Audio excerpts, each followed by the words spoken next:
The opinions expressed on the Custody Queen Show are for informational purposes only and are not a substitute for personal, professional legal advice. The persons discussed are fictional and not based on actual clients. Thought it was love, had kids in between. You can count on us, we're the Custody Queens. Yeah, you can count on us, we're the Custody Queens. All right, everyone, you know the drill. Happy Saturday from Sam McBride and Kristen Holstrom, your Custody Queens. I'm beyond excited about today's show. We have Dr. Charlotte Laws. Thank you so much for joining us. Miss Laws is an author, columnist, and public speaker, and we will get into the Netflix documentary. I don't know if any of you have seen it. I've certainly seen it multiple times in a row, but it's called The Most Hated Man on the Internet. And if you haven't tuned in, watch it following this show. Before we get into that, I think we should do the Book of CQ. So for anyone who is new to the show, the Book of CQ is a book of a million jillion questions. I'm going to hand it to Kristen and let her pick through one. Okay, and the purpose of this book is to ask questions that, listeners may want to know about our guest and Sam and myself, and also just try to, get the show going, warm people up, and make someone feel uncomfortable sometimes. So, Sam, I will start with you, because I love making you feel uncomfortable. Which is easy. This should be a question that should be asked to me, but I'm going to ask it to Sam. How blunt are you, and what is the boldest thing that you've ever said to someone?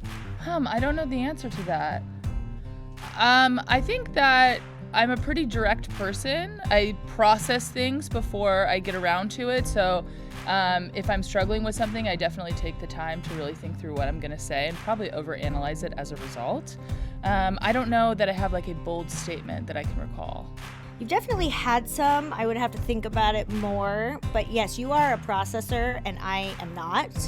I'm working on the reaction that I have and, learning to process more and more. But I think that's why Sam and I balance each other out so well, because I am more of the, oh no, you didn't go there. And Sam is the more, she kind of looks at you, she shakes her head, she nods.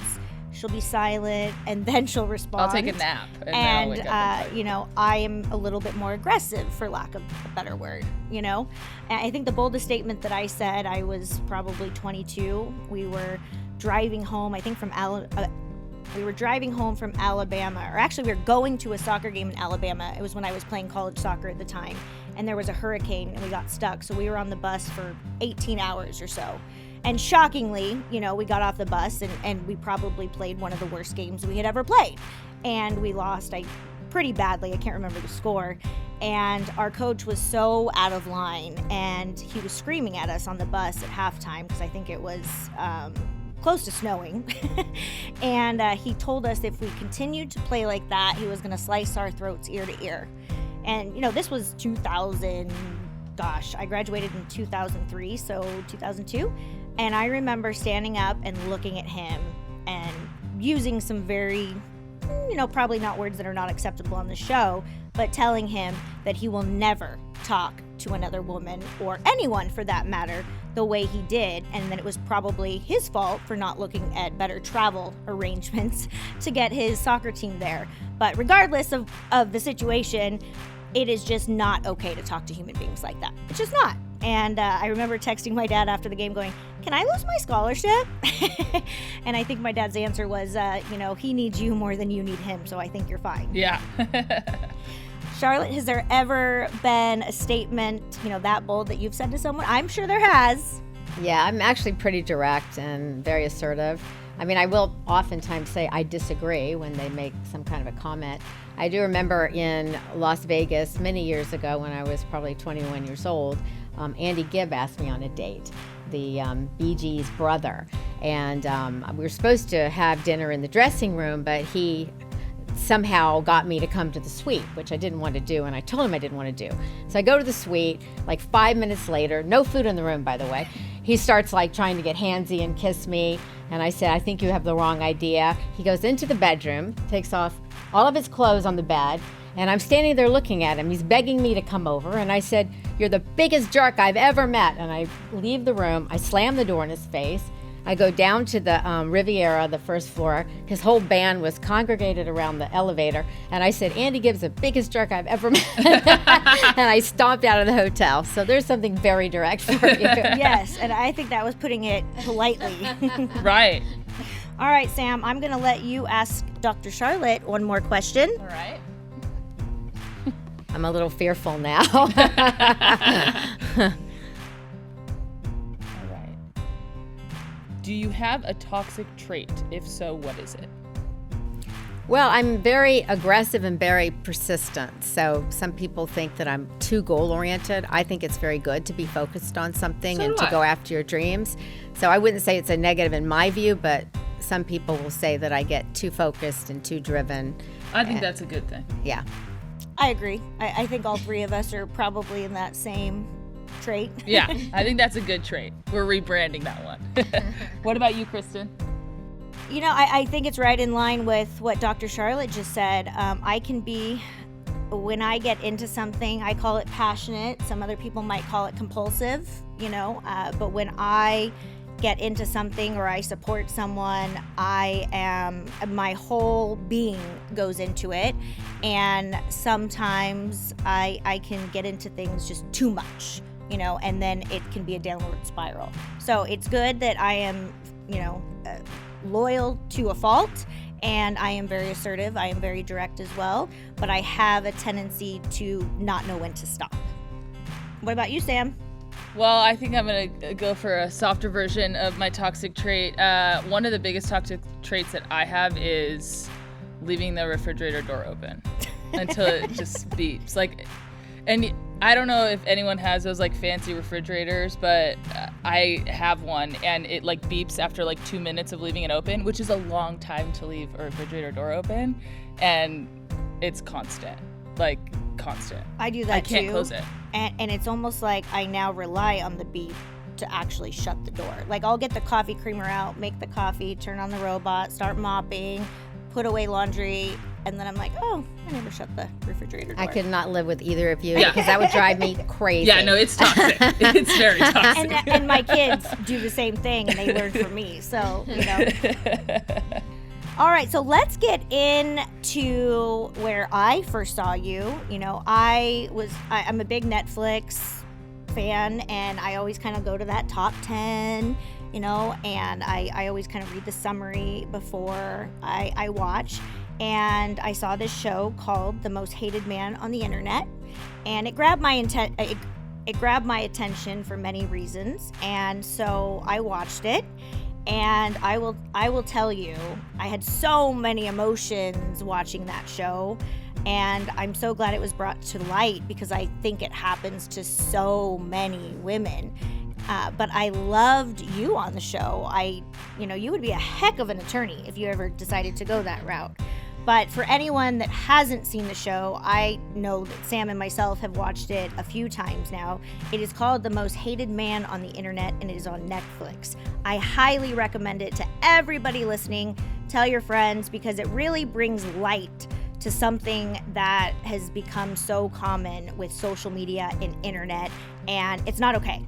And I'm really glad that we have Dr. Charlotte sitting here with us. Yeah, me too. And before I knew that you were joining us, I watched this documentary and I was cheering you on. I was by myself with a big bowl of popcorn, literally, and I was yelling at the TV going, Charlotte's not done, everyone. And you were just absolutely fabulous on the show, but I mean, really very admirable. Thank you. Genuinely. I loved how relentless you were. And we're going to get more into the show. I promise everyone listening, we will get more into the show. But it sounds like you've just had a really interesting life this far. Can you tell us a little bit about it? Yeah, I was adopted at birth and eventually tracked down my birth family. But I had a very bad childhood with a verbally abusive dad. My mom committed suicide when I was 16. My brother was killed in a car accident 2 years later. And so I didn't really feel like I had a family growing up. So I gravitated towards the entertainment industry and kind of got to know a lot of people through party crashing and, getting to VIPs, and whether it's the president or heads of corporations or entertainers. And moved to Las Vegas and lived there for a couple of years, and then ended up in Los Angeles. And I've had over 30 different jobs. I've done like everything from being a lecturer to the FBI to being a cab driver. I was a bodyguard for a prostitute when I lived in Las Vegas, which is a crazy job. I was a backup singer for an Elvis imitator. Wow. I actually was the kind of the head of a small mediation, like a legal organization, funny enough. My husband is an attorney, so I was the director of a mediation arbitration organization. So you've really done it all. So I've done lots of different stuff, and so so I've had a very interesting life, and I was a single mom raising my daughter, and got married when she was, I don't know, maybe like 10 years old or so. And I'm into animal rights, so I have chickens, and I have rescue dogs, rescue chickens. Named Sam, by the way. Named Sam? Yes, I have a chicken named Samantha and a dog named Sammy. So I'm all covered on all bases. My brother has a dog named Sam. Yeah, everyone has a dog doodle. named Sam. And growing up, we had I can't remember the kind. It was like an Alaskan Terrier named Sammy. I want to name my dog Sam, but I feel like that would be a little too narcissistic. So I named my dog Pam. So it's Sam and Pam, but yeah. I have a chicken named Pam. We're on the same page on all this. You remind me a lot of someone that's super close to Sam and I. She is on our team, and we joke with her because, I wouldn't be shocked if she had a unicorn in her backyard. But she has, I don't know, several animals, some that may not even be legal. And I'm staring. I'm staring right at her, and she's giving me a look. But I always say animal lovers are the best people because you know their heart. But I love that you've worked so many jobs. I too have worked many jobs. I started at Togo's and Juice Stop, and I've done sales. But I think working in different jobs when you're younger and then picking obviously what's right for you when you're ready, it makes you a better and stronger and more direct person because you get to learn all these different skills at each of the jobs. Now, what was the most important job being the bodyguard to the prostitute? She was just some girl. I hardly even knew this woman. She lived in my apartment complex when I was living in Vegas. I was like 20 years old, and she normally worked through the casinos, and the bellhops would send her to a room, and she had to go to some house, and she didn't know who this person was, and so she basically just paid me $50 to be her guard, which of course it's kind of humorous because I'm 4'11". I'm not much of a bodyguard, but to me, I needed the money at the time, and so I was like, all right, and it was definitely a weird experience. And after that, I said, I'll never do that again. You're retired. I have retired from being a bodyguard to a prostitute. That's the end of that. That's funny. So I have here that you've crashed the Secret Service 4 times? I have, yes. That is incredible. How do you crash the Secret Service? Different ways, but... Tell me, I'm interested in crashing. The first 2 times was to interview Ronald Reagan. Actually, the first time was just to meet Ronald Reagan. The second time was to interview him. And pretty much what I had called the White House and asked for an interview. I wanted to interview him for my book because I had this party crashing book I was writing, and they said, you can't do that, he's not interviewing with anyone for 6 weeks and all this. So I knew that he was in town and that he went to a party that Walter Annenberg had every year in Palm Springs, and I knew where everyone was staying at the Beverly Hilton, his office people. So I just went over there. I said, I have to do this in person, and I went over there, and these 2 guys were setting up camera equipment out in front of the hotel. And I just thought they were probably with the White House. So I just went over and I started schmoozing, and I said, "What are you guys doing for New Year's Eve?" And one of them said, "We're going to a party." And I said, "Well, do either of you need a date?" And the one guy said, "Yeah, I could use a date." And I said, "Great." And he said, "Well, it's all the way in Palm Springs. Do you want to go all the way down there?" And I said, that would be fine. And I said, is the president going to be there? And he said, yeah, he will. That's amazing. So I went down, I got my interview, and it went really, that was one of my times. Another time I crashed George Clooney's house when Obama was having a fundraiser there, and I pretended to be making a pharmaceutical delivery to get past the Secret Service. And I had ponytail holders in this bag. So I was like praying they would not look in the bag because there was nothing pharmaceutical in the bag. So I got up to the house and schmoozed and, That's incredible. So that was a couple of times. I have 3 main comments. 1, you're a girl after my own heart. You go after exactly what you want, and you have no problem asking whomever to do what you want to get what you want. I love that. I am similar in that manner. There is no shame in my game, and I openly admit that. Second, I am a little concerned with the security the Secret Service are providing. I can't remember. You're like one of the most notorious party crashers in the world, though. Yeah, I'm number 4, and I'm very proud of this. I used to want the Nobel Peace Prize, but then I became the 4th most notorious party crasher, and I said, I have arrived. Yeah. But I beat Bill Murray. I beat Queen Elizabeth, who was number 14. Bill Murray was number 6. Serena Williams and Lady Gaga apparently party crashed because they got honorable mentions, but they did not make the list. So I'm very proud of my status. That is unreal. That is unreal. That is unreal. I want your secrets after we're done. It is mostly those celebrities and media people who crash. Regular people are kind of afraid and don't do it, but celebrities do it all the time.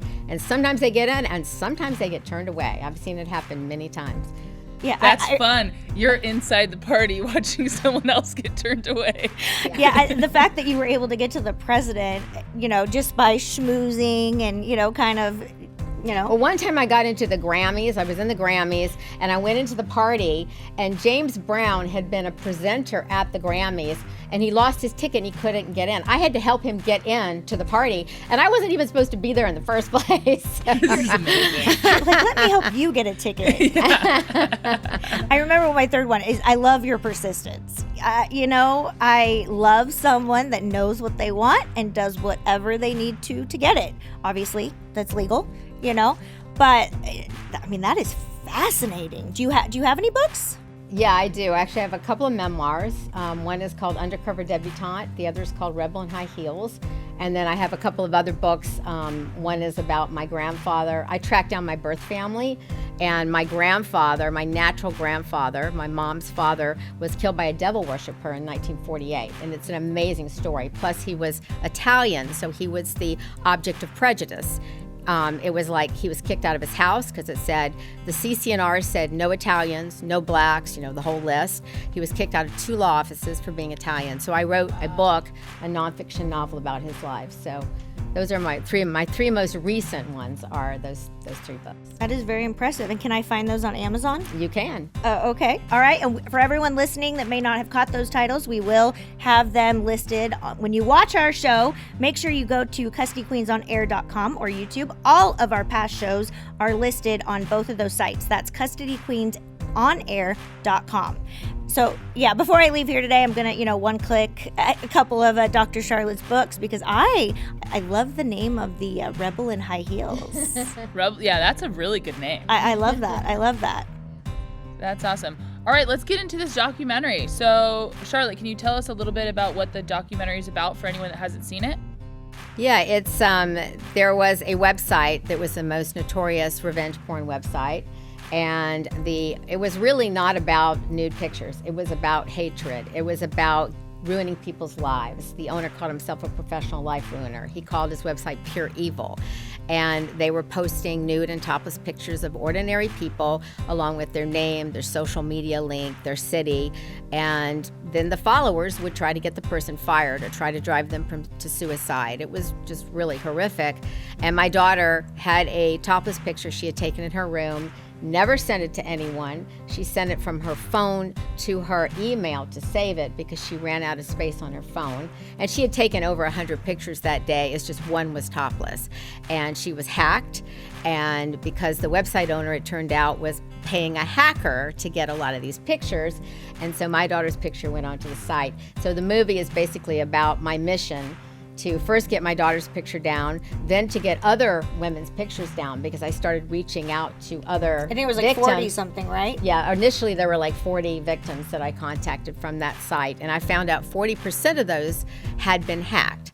So, and then after that, it was about just getting the whole website down and then getting legislation passed, hopefully a federal one, which we don't have yet, but getting laws passed throughout the country against revenge porn because there were no laws at the time. Yeah, that was one of the most disturbing things that I, felt while watching the documentary is that it had to be proven that there was hacking for the guy to go to prison. It wasn't that he was posting these pictures out of hatred and pure evil and revenge. and some of these people were disabled. They were people of all sizes, all colors. I mean, these all were ages. All ages. It was really, really disgusting and very, very disturbing. But the fact that it took the hacking to come to life for him to go to jail was very disturbing. And Sam and I deal with a lot of revenge porn, selfies. We deal with that a lot in our cases, family law cases. And it's one of the first things that when I'm doing my consult and I'm assessing cases is if you have any pictures like this on your phone or your iCloud, because people can get into your iCloud and have access to your whole life. And it is very common for partners and spouses to share each other's passwords. But that is one of the things I say is make sure you change your iCloud password and go through your pictures, go through your videos, anything that was taken, even if you were in love and during marriage, get rid of them. And don't just get rid of them on your phone. Make sure that they are gone. But because those can be posted on social media in the middle of a custody case, in the middle of a divorce. And if that does happen, there are remedies from a family law side. You can file a restraining order. And I would immediately call the Custody Queens if you are experiencing that in your case. You can call us at 1-800-419-7772. But if you are thinking about doing that to an ex, don't do it. It is not okay. And if you are the victim of that, contact us. If we are not the right attorney for you, we will find you someone that will help you with that. Yeah, and that's exactly right. And just watching the show, there were so many issues. I swear I could probably talk to you for 5 hours. But there were so many issues that got brought up, and one of them was that hacking was kind of the way that you were able to get the FBI a little more involved. But, before that, I saw that there was a lot of commentary like, well, these girls are sending nudes to their boyfriend or other people, and they're out there, so it's somehow their fault. They're putting it out there themselves. And so, I just want to be really clear. In California, we have some protections now for that, and one of them being a restraining order. So threatening to disseminate an ex's photos, even if they were legitimately given to you in the first place, is under what we call the DVPA, which is the Domestic Violence Protection Act. It's restrainable conduct. And so I do want to stress that as an issue, but it's horrifying that was ever okay, or that there was ever a shift of blame for that. Yeah, and we also have SB 1255, which is an anti-revenge porn law now in California. So we do have a law in the books. It's not that much. It's kind of a slap on the wrist, and you're supposed to have an intent to cause emotional distress. So it's a very imperfect misdemeanor, but it is still a law that does deter some perpetrators. But yeah, the victim blaming was terrible back then. I mean, it was before the Me Too movement. And so, we were attacked all the time by media, by law enforcement, by politicians, and by ordinary people. I mean, we were just, sorry, it's the victim's fault. And that's, I would never do something like that. And too bad for them. And so it was an uphill battle. And while I was trying to get this content down, I was facing death threats. I had computer viruses. I was being bombarded by the website owner's followers. And I even had a stalker at my house. So it was really crazy. It was insane. And it was just such a battle.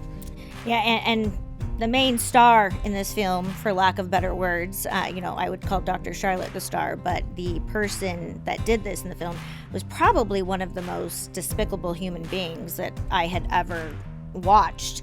And it was all real. And the fact that there are people out there like that, and it sickens me that, my kids still have to live in a world where people like that exist, but it is there. So protect yourself.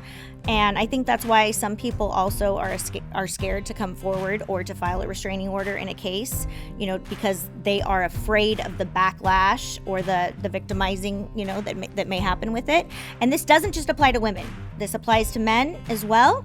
And there are also remedies outside of a family law case similarly as well. Yeah, and, I also just want to say thank you, because in addition to everything that you had to deal with just surrounding your daughter, you took it to the next level, right? There was kind of a part in the show where your daughter's information was taken off and you could have stopped and you didn't. And I think that is so crucial, in addition to just kind of being steadfast in what you're going to do. It also has created an opportunity for something like a Netflix special for people to go watch it, and you should if you haven't, because it brings education to it. You see the other side of it with the victim blaming. You see so many people, even in today's time, just saying, hey, she shouldn't have done it or would have never been me. And you really should take the time to look at the very substantial impact that this has, whether it's you or your friend or your neighbor or anyone in general. I mean, it's human nature to just try to look the other way, I guess, sometimes, and we shouldn't. We should force ourselves to look at the really hard situations. So thank you. Like I said, Dr. Charlotte is a woman after my own heart. She is standing up for the little people, the people that may not have a voice, and that is something that Sam and I do every single day. Sometimes to my detriment, as I've talked about on some of the other shows, and sometimes we may not know when to quit, but turning a blind eye when you see something going on is not okay. It's also teaching your kids to turn a blind eye. So, educate your kids about what's going on in the world. And in summary, watch this show. It is, again, the most hated man on the internet. And, realize that Charlotte's daughter is she could be my child, she could be your child. This was just a normal girl that took a private picture, and it was blasted for everyone in the world to see if they went on that website. So watch it. It's a great education. If you're going to teach a lesson to your kids, make sure that conversation is age appropriate, as Sam and I always say. But thanks everyone for joining us today and every Saturday. We are running out of time, but don't worry, we will have Dr. Charlotte on again for part 2. And it has been such a fun show. And just real quickly before we wrap up, what are you working on now? I'm working on a book. I actually have a book, and I also have a screenplay I just finished, and it's on animal advocacy, essentially. It's kind of an academic book. I'm very interested in your life. And if I need to crash any parties coming up, can I get your cell phone number? Well, you can read my memoirs, because there's a lot of party crashing in my memoirs. There's some how-tos. I will have it tomorrow. But thank you, everyone, for joining us. Make sure that you call us the Custody Queens. You can visit our website, custodyqueensonair.com, for all of our past shows. And you can go to our website to fill out a form. That's custodyqueens.com. And call us at 1-800-419-7772. That is 1-800-419-7772. And remember, let love rule.